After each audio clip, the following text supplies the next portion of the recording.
Hello everyone, welcome back to my YouTube channel. तो आज हम अपना न्यू सब्जेक्ट को कवर करने वाले हैं, इमोशनल इंटेलिजेंस। तो इसका जो है ना सिलेबस है, उसमें 4 यूनिट है। फर्स्ट यूनिट कौन सी है? Fundamental of emotional intelligence.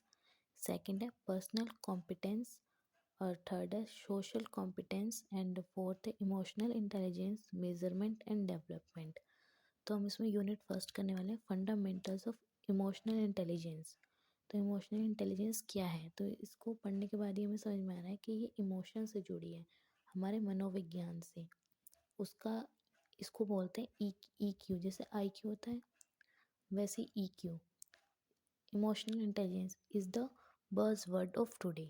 These would be very few people who may not have heard of this term. मतलब ये इस तरह से फैला हुआ है, कुछ कम ही लोग बचे होंगे जो इस वर्ड्स को जानते ही नहीं होंगे। इमोशनल इंटेलिजेंस हर किसी को पता है, ना के बराबर लोग होंगे जिसको ये वर्ड पहली बार सुना होगा जिसने। तो not everyone has a clear understanding of what the term denote. But किसी को ये नहीं पता कि इसका मतलब क्या है, क्या ये इसकी जो रियल मीनिंग है वो क्या है। इसका बहुत ज़्यादा डीप मीनिंग है। It is now being realised that emotional quotient often referred to as EQ is far more important than intelligence quotient.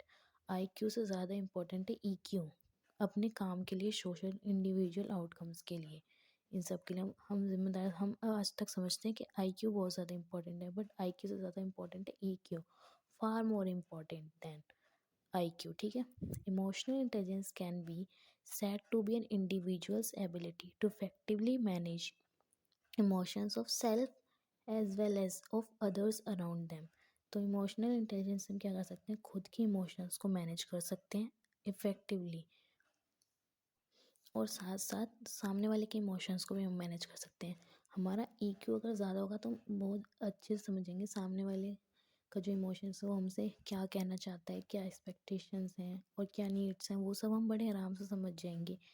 Emotional intelligence can be said to be an individual's ability to effectively manage emotions of self as well as others around them। और ये तो हो गया।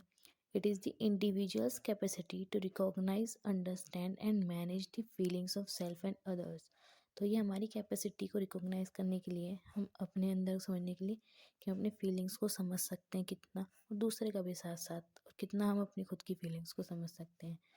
Emotional intelligence खुद के लिए भी और दूसरों के लिए भी। दूसरों की फीलिंग्स, मनोविज्ञान को समझना, और खुद की को भी, क्योंकि हमारा जो ब्रेन है बहुत कॉम्प्लिकेटेड है। The Cambridge English dictionary defines, वो इसको कैसे बताती है English dictionary? The ability to understand and control your own feelings and to understand the feelings of others and react to them in suitable ways. मतलब खुद की feelings को समझना, सामने वाले की फीलिंग्स को समझना, और उनको समझने के बाद एक सुटेबल तरीके से उस पर रिएक्ट करना ही इमोशनल इंटेलिजेंस है। खुद की फीलिंग्स को समझना, सामने वाले की फीलिंग्स को समझना, और उस पर किस तरह से रिएक्ट किया जाना चाहिए, क्या सिचुएशन है, उस सिचुएशंस को समझना, ये सब इसके अंदर आता है। Daniel Goleman, understandings one's own feelings, empathy of feelings of others and regulation of emotions in a way that enhance living. तो बताते हैं खुद की फीलिंग्स समझना, दूसरे की फीलिंग्स को समझना, और अपने इमोशंस को इस तरह से रेगुलेट, कंट्रोल करना कि वो हमारी जो डेली वेयर है उसको, लिविंग को इन्हेंस कर सके। तो ये हमें ये बताते हैं। दो डेफिनेशंस हैं। फिर है emotional intelligence, its significance. The significance of EI, emotional intelligence can be seen in every sphere of individual functioning. हमें हर तरफ, हर जगह इमोशनल इंटेलिजेंस दिखाई देगी। तो first point, it is facilitated resilience, motivating, empathy, stress management, communication, and our ability to read, understand, and navigate social situations। Social situations को उनसे समझ सकते हैं, हमारी एबिलिटी पढ़ने, लिखने, देखने की, समझने की। स्ट्रेस को हम कैसे मैनेज कर सकते हैं, मोटिवेशन, कम्युनिकेशन, सब कुछ हमारे इमोशनल इंटेलिजेंस पे डिपेंड करता है। तो second, it offers one the opportunity to live a more fulfilled and happy life. Obviously हम अगर अपने इमोशंस पे कंट्रोल कर सकेंगे, हमें पता होगा हम क्या चाहते हैं, और हम सेल्फ अवेयर होंगे, और हम दूसरे के इमोशंस को भी समझ सकते हैं, तो हमारी जो लिविंग ऑफ लाइफ होगी वो अपने आप इन्हेंस हो जाएगी। Third, it plays an important aspect of academic and work related success as well as mental and physical health। ये सब पे रिलेट करता है, हमारे वर्क से लेके हमारी सक्सेस, हमारी मेंटल फिजिकल हेल्थ सब पर। हमारी मेंटल हेल्थ सही रहेगी ना तो सब कुछ सही रहेगा। And fourth, it helps to form social relationships.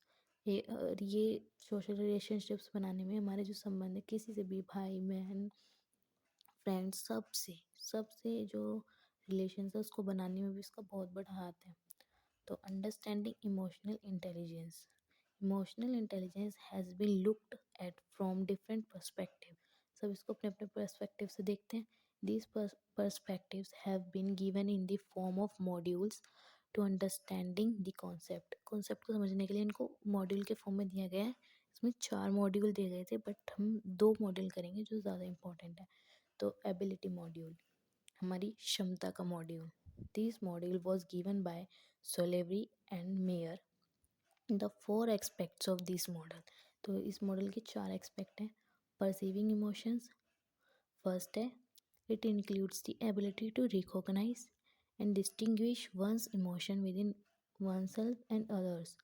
ये है ये है समझने की क्षमता, रिकॉग्नाइज करने की खुद के इमोशंस को और किसी और के इमोशंस को, परसीविंग इमोशंस। सेकंड है facilitating thoughts with emotions, use emotions to facilitate cognitive activities like reasoning, problem solving, decision making. Facilitate means किसी चीज़ को आसान बनाना, मतलब इस तरह से सोचना जो हमारी रीजनिंग है, प्रॉब्लम सॉल्विंग या डिसीजन मेकिंग एक ईजी वे में हो जाए। Third है understanding emotions. It includes the ability to label emotions with accurate language as well as the ability to differentiate between emotions, labels and emotions themselves. Understanding emotions like अपने emotions को समझना बिल्कुल वैसे जैसे वो हैं।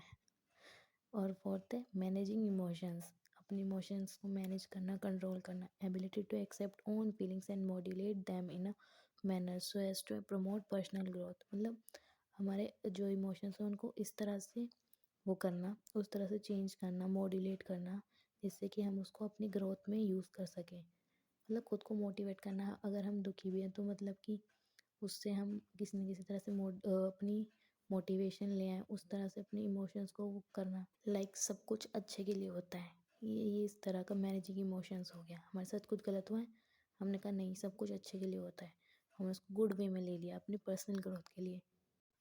फिर आता है mixed module. The module was formulated by Goleman. He defines emotional intelligence in terms of self awareness, self confidence, self control, commitment and integrity. इसने किस तरह से डिफाइन किया है इसको? सेल्फ अवेयरनेस से, कॉन्फिडेंस से, and a person's ability to community influence, initiate change and expect change. Accept change मतलब चेंज अगर कुछ हो रहा है तो उसको एक्सेप्ट करना, चेंज करना भी, किसी को इन्फ्लुएंस करना, ये सब भी इसी टर्म्स में आता है। तो इसके भी 4 वो हैं क्वाड्रेंट इमोशनल इंटेलिजेंस के, वो हम समझेंगे, डिस्कस करते हैं। पहला है सेल्फ अवेयरनेस, और ये क्या क्या इंक्लूड करता है self awareness? This includes emotional awareness, accurate self assessment and self confidence. तो ये क्या है? इमोशनल अवेयरनेस मतलब खुद को समझना, recognise one's emotion and their effect, और उसके इफेक्ट क्या क्या हो सकते हैं, अपने इमोशन को लेके अवेयर होना। Self assessment, skill of knowing one's weakness and strength, मतलब सेल्फ असेसमेंट, खुद का एक टेस्ट लेना, खुद की वीकनेस स्ट्रेंथ का पता लगाना। Self confidence indicates capability and a sense of self worth. Confidence क्या होता है? खुद की पहचान करना, खुद की कीमत को समझना। तो सेकंड है इसका self management. It includes emotional self control, trustworthiness, adaptability, achievement drive, initiative and conscientiousness। Self management मतलब अपनी इमोशंस, चीज़ों को मैनेज करना। और इसके कुछ वर्ड्स हैं, इनको आगे आगे हम और डिफाइन कर सकते हैं, बट इतना ठीक है इसमें। सेल्फ कंट्रोल, ट्रस्टवर्दीनेस, ये सब करना। और कुछ वर्ड्स हैं सेल्फ ट्रस्टवर्दीनेस, अडेप्टेबिलिटी। फिर है third social awareness. This quadrant refers to the way people handle relationships and are aware of others' needs, feeling and concerns। तो सोशल अवेयरनेस भी होनी चाहिए इसमें। तो इसमें क्या है? कि हम किस तरह से एक मतलब अच्छे एक रिलेशनशिप को हैंडल कर सकते हैं, उसमें सामने वाले को क्या नीड्स हैं, फीलिंग्स क्या है, उनको समझना, मतलब उसको कभी कंसोल की ज़रूरत है, वो सैड है तो कंसोल करना है, और मतलब अगर वो दुखी है तो उसका साथ देना, उस तरह से एक सोशल अवेयरनेस और एक रिलेशनशिप को हैंडल करना, ये सब इसमें आता है। फोर्थ है रिलेशनशिप मैनेजमेंट। ये है this talks about the skill of adaptness at managing social relationships, clarity of communication, conflict management, leadership skill, building relationships, teamwork, ये सब इसमें आता है। फिर है emotional intelligence building blocks. From the different approaches, emotional intelligence is said to consist of four building blocks. These are self awareness, self management, social awareness, relationship management. जो हमारे mixed model के जो कंपोनेंट्स थे ना, वो ही हैं building blocks भी same four, जो हमारे मिक्स्ड मॉडल के थे। Self awareness, self management, social awareness, relationship management.